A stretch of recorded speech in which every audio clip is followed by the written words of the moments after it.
नमस्कार, आप सभी का स्वागत है राष्ट्रीय जगत विजन न्यूज पर। मैं हूं आपके साथ रागनी वर्मन। दिल्ली के बवाना में प्लास्टिक कारोबारी की गोली मारकर हत्या के सनसनीखेज मामले में पुलिस को बड़ी कामयाबी मिली है।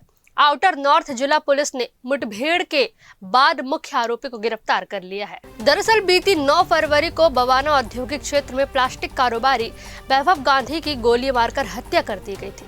वैभव गांधी की बवाना में फैक्ट्री थी और फैक्ट्री के पास ही बदमाशों ने उन्हें निशाना बनाया।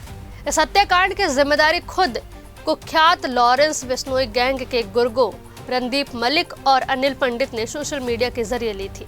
दावा किया गया था कि रंगदारी न देने के कारण इस वारदात को अंजाम दिया गया। घटना के बाद से इलाके के व्यापारियों में दहशत का माहौल था और पुलिस पर भी सवाल उठ रहे थे।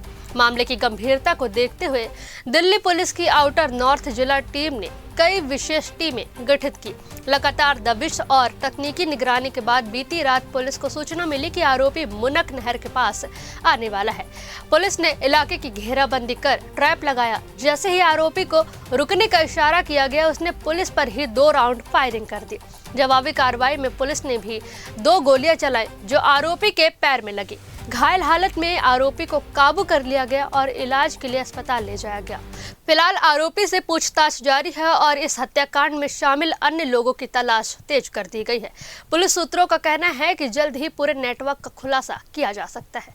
इस खबर में बस इतना ही। देश प्रदेश की तमाम बड़ी खबरों से जुड़े रहने के लिए देखते रहिए राष्ट्रीय जगत विजन न्यूज। नमस्कार।